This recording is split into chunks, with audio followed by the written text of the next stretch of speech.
And we're back.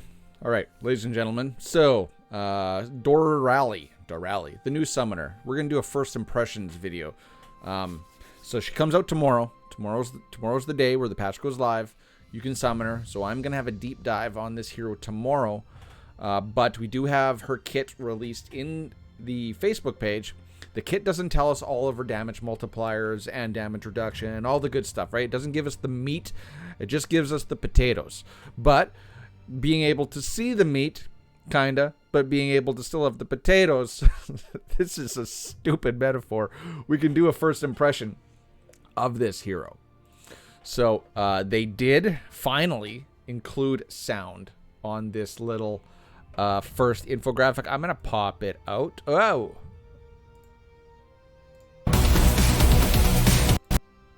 Okay, stop. Pause. Full screen. There we go.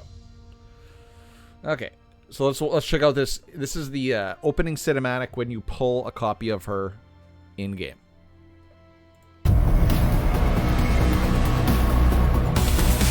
I like her look. Cool. Yep. So she's going to be the tank, right? She's protecting. All right, that was loud. Okay. So that's cool. Like, so obviously this is a tank, right? This is Dorally. So when you hear Dorally, this is like Drogon. I don't know. It's like Doragon, right? It's basically Drogon. So this is basically Khaleesi, and this is her dragon, right? Okay. All right. Minimize. See more. Whoa, this is weird. It like totally screwed up. I don't want to listen to it again. Pause. Okay, here we go. There we go. All right. Okay. All right. That was a messed up. I should have planned that one out, tested that one out. So, this is on Facebook. This is her kit. This is her look. I do like her look. It is not. It's kind of anime, but it's not. Like, it still has the Eternal Evolution like look for Terrans. But it's got a little bit of anime kind of inspirations on it. I do like it though. So this is like Drogon. Or Doragon, and this is Dorally. So she's the summoner, this is the summon. She's got one summon, right? But it is technically a summoner. All right, her kit. So, new SSS level Terran summoner called Dorally, the mechanical core. She's the mechanic, will be available tomorrow. You can recruit her using your limited tickets. Check out her skills below and tell us what you think in the comments. Okay, so hero characteristics 1 for 3. So this is her only summon. She's kind of like Skur and Hattie. She's kind of like Senway. She's got 1 summon, but this summon counts as 3. And where that is important is Guild Hunt and Crimson Abyss, where in Crimson Abyss, right now your frontline tanks count as 3 units. So she counts as 3. I'm wondering, though, if it's going to count as 4. So if she's going to count as 1 and then the summon counts as 3, whereas that way she's really going to want her for Crimson Abyss. Defensive summoners. Should be defensive 2 summoners. We'll get into that in a second. So, hero skill information. Her ultimate. Mech partner. Dorally summons Doragon. Is it Doragon? Yeah. They're both Dora. Dorally, and Doragon with the energy skill. Okay, so this is important. This is a piece of clarification. So they use energy skill kind of interchangeably with ultimate skill, unless it's a rage skill. So like Barog uses rage as his rage bar to do his ultimate. Every other hero in the game uses their energy bar to do their ultimate. So energy skill or energy skills will usually always refer to their ultimate or a hero's ultimate unless they're a rage character. So, Dorally summons Doragon with the energy skill Cleave in the selected area. So she's going to summon the big tank. He's going to do a big, huge attack, right? Basically. If he's already on the battlefield, restore his HP and energy. Okay, so that's interesting. I'm wondering if they're going to have 2 separate energy bars. I guess it's going to be like Skur and Hattie. Hattie technically has its own skill kit also built in. So restore HP and energy. Cool. So she's also going to self-heal. She's going to keep the tank alive, regardless if you have any healers on the team. I know with Ruler's Ring, that can kind of keep your other multi-summoners healed up. The fact that she can heal the tank herself tells me that you might not even need any healer on this team. Just a really, really good Ruler's Ring and a really, really good Dorally. And you could just run a full 5-man summoner team, maybe. Talent effect. Doragon's energy skill stuns the targets after launching him in the air. So his cleave, obviously they're going to like fly back, or I don't think it's a pushback. It's not a knockdown. We'll see what this mechanic looks like in game, but it's going to launch them into the air and then stun them, right? So Ampu stuns, Dan stuns, Doragon stuns, not Dorally. So she's going to be basically, Dorally herself is the summoner. She's kind of going to be in the back. She's probably going to have a basic skill, kind of like Daniel. You know, Daniel stands in the back and just shoots his gun, but that's really all he does other than summon the heroes or summon his summons. I think Dorally's kind of got that same kind of feel going on. So a stun, though, just like kind of the bear as well. So when Dan drops the bear, it stuns. When Dorally summons Doragon and he does his cleave, they stun. And since it's a cleave, it's an AoE stun, which is nice. Her first common skill, Pyromania. So Dorally ignites the enemy with a fiery spark, dealing damage over time. Talent modifier reads simultaneously. So when she does that, Doragon, his next basic attack will inflict additional damage. So she's got a damage over time. I'm hoping that can be applied to bosses, because that looks like it's only a one target skill. Ignites an enemy with a fiery spark, dealing damage over time, and then Doragon is going to do additional damage on his basic attack. A very, very boring skill. Really, it's not that dynamic at all. But I do believe that this is going to play a part. This fiery spark is going to be affected by the exclusive skill. Her next common skill, Dynamic Shield. Dorally and Doragon gain a shield. Okay, so shields are usually based off of your max HP. So I'm wondering if this is going to be a summoner unit where you're going to want to maybe build her with Herald gear, possibly. Kind of like Zeta, right? So Zeta's a tank. You want a lot of HP, you want damage reduction, and you want a Herald set in order to boost the shields. Now, very likely you want a Herald set, because that's really the only other set that affects how shields work. I think it's 30% more powerful shields. And then the talent effect, if HP is below a certain amount, then additionally gain a shield. What that means is that this skill is going to give her and Dorally, and her summon, and one other summoner with the exclusive, a shield. If the HP drops to a certain point, like it's maybe 30, maybe 40% HP, it's just going to gain another shield. Now, it says Dorally and Doragon gain a shield, so I'm assuming, I don't know how the HP bars are going to work on Doragon versus Dorally. I get the feeling that it's kind of like Senwain's and Shadow, or Skewer and Hattie. They're both going to have HP bars. I don't know if each person's, or Dorally and Doragon, each of them are going to gain additional shield themselves when they reach a certain point of HP.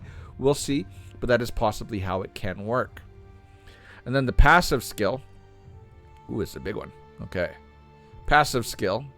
Okay. Scroll. What's going on? There we go. Passive skill. Mechanical Heart.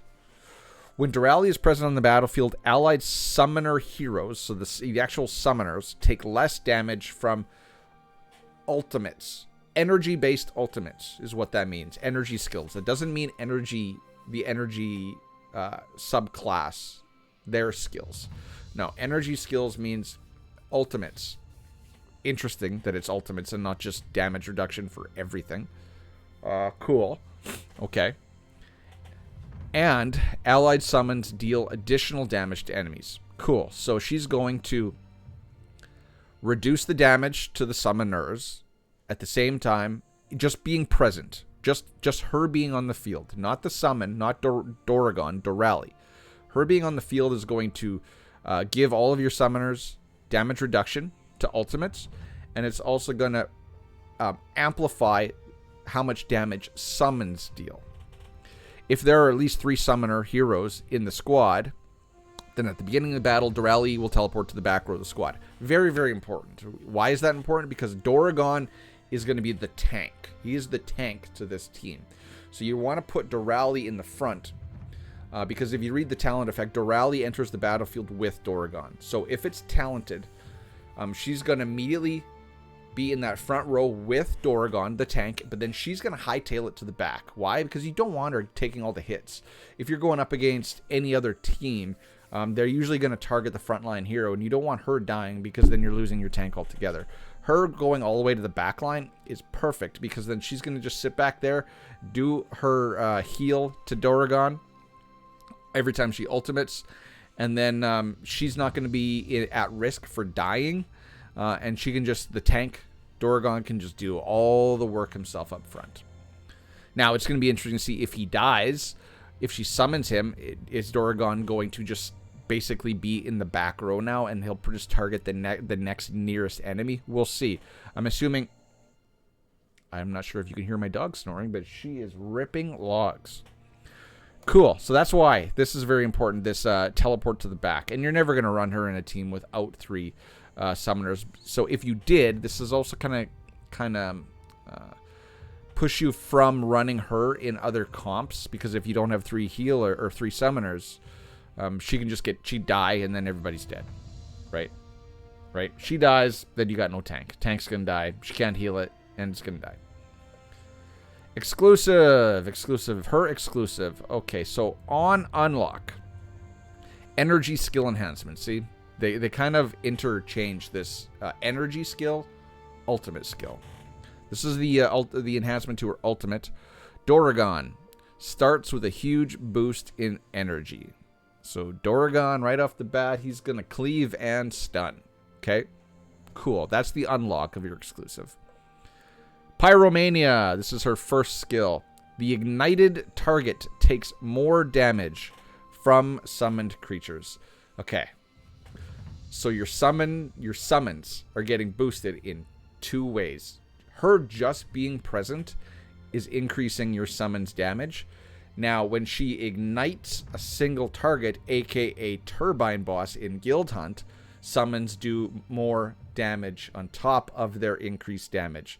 So this is the unit we all wanted for Guild Hunt, because right now we don't have a really big, huge, heavy hitting team for Turbine 6 through 18.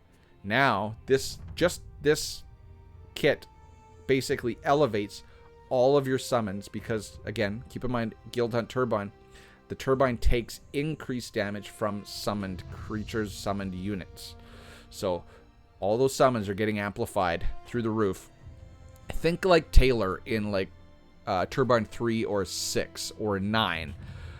Taylor is there to proc Soaring Medallion, which is going to increase all the damage dealt to the target. I think Dorally and Dorally are going to eliminate completely the need for Taylor on one of those teams. You know, past 9, you're probably going to want to run a healer, like Masrani. So you're going to bye-bye Senway, basically. But this exclusive 10 the 10 is very, very good. I like it. This is what's going to make her mandatory for summon teams or summoner teams. Her exclusive 20, dynamic shield enhancement, not that great. An allied summoner hero gains a shield. So it would have been better if all summoners gain a shield. Why? Because then that kind of negates the reason to have a healer, right? That would have negated a healer altogether. Now, if only one gains a shield, okay, that's interesting. We'll see how this, if this is expanded in any ways. Like, how is it selecting which hero gains the shield? Is it in a proximity? Is it based on lowest HP? What? I don't know. We'll find out tomorrow. And then Mechanical Heart Enhancement. When Dorally dies, and this is the X30, so you're going to need her Immoral to do this. When Dorally dies, and this is her passive, Dorally instantly gains a huge chunk of energy. We're going to get the numbers tomorrow, but I do believe it's 600 to do an energy, or to do an ultimate skill. So what this is going to do is this going to give Dorally a huge boost of energy so that she can almost immediately re-summon Doraghan, because you want Doraghan on the field at all times. And this is going to be mandatory. Unfortunately, this X30 is not really one you can skip, because with Doraghan dying, your team is exposed. Normally in PvP right now, people don't run a Vanguard team. They break the Vanguard team up.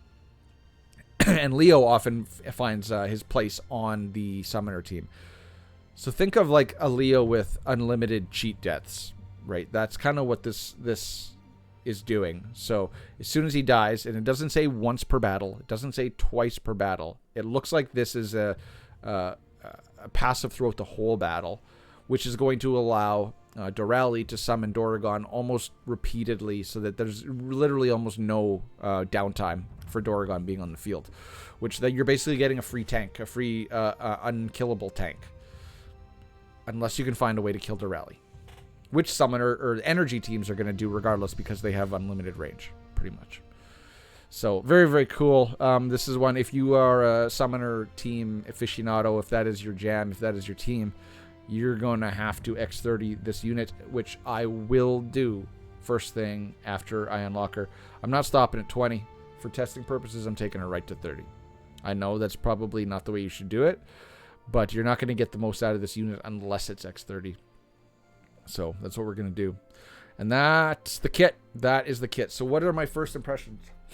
First impressions is this isn't going to be an OP character unto itself.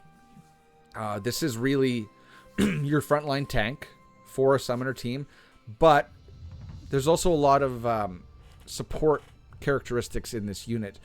So they're reducing damage to the summoners. They're boosting damage ×2 to the summons. This is a tank and a support kind of all in one.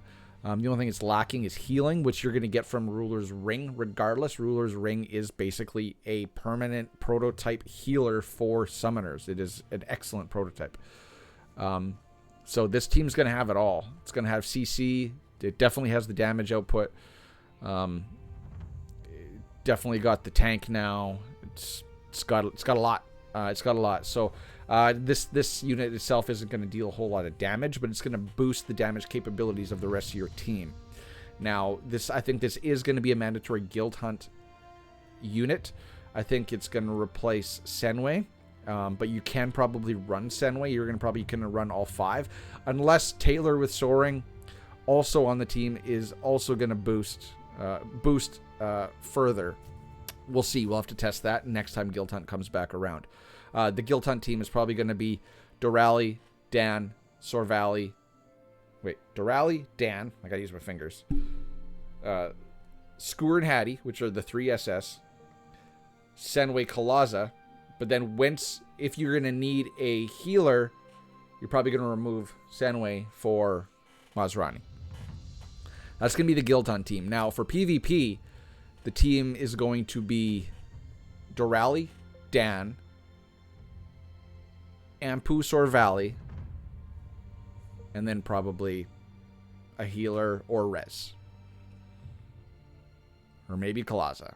I don't know. Or maybe Skewer. Maybe Skewer finds her way onto a PvP team, because Skewer's going to enhance the attack further of every unit, and just maybe that makes summon creatures just godlike. So maybe Skewer's going to get some viability, because right now you kind of put a healer on that team, or you put Res paired to Ampu on that team. But now also with the new light gap sets, maybe you don't need Res on that team. It's going to be interesting. It changes stuff up. I like it. So first initial impression, definitely not OP. Definitely has a place. Good for guild hunts, I think. We'll see. That requires testing. Good for PvP, which is going to require testing. I think that she's going to be a mandatory unit. She's going to replace your tank or Nord on the summoner team for Crimson Abyss. So I think that at 13, 14, 15, given the fact that it counts as 4, I do believe. I didn't read on here where it says that Doraghan counts as 3. I didn't see that in this kit. Didn't say. But if it's 4, then that's going to be mandatory because right now you're running a tank for 3. Or Muka for 4 if you have an X30 Muka. So yes, definitely I think Muka is losing his place. Don't know. You know what? You can probably run her in Terradome X3 because if Muka dies, then everybody dies. But if Doragon dies and he counts as 3 units, then you can just resummon them and it's just a perpetual tank. That's yet to be seen. Maybe Muka does more damage. We'll see. But yeah, I think this unit's going to get a lot of use in a lot of places. Definitely usable in Mirage space for sure. Might replace Muka there. Well, definitely going to replace Muka in Mirage space as well because of the ability for Dorally to ramp up summons damage, right? So finally going to be able to get those limited tickets in Mirage space and Cantosian Triangle. Yeah, I think we'll leave it at that. So, good unit, not OP, not bad. Good elevated unit, or good unit that elevates the rest of a class. I like it. I like her. Oh, so stay tuned, ladies and gentlemen, for tomorrow when we're going to do the deep dive. We're going to get all that meat. We're going to get all those numbers, those damage amplification numbers, those damage reduction numbers. We'll see if we have to build her with HP. We'll see how we got to trick out her kit. Maybe this is going to be like Skewer and Hattie, where Doragon's HP is based on Dorally's attack. It might be based on accuracy. We don't know. We're going to get all those fine details tomorrow. So stay tuned tomorrow for the deep dive for Dorally. Till then, these were my first impressions. Catch you in the next one, guys. Later. Cheers. Peace. Bye-bye.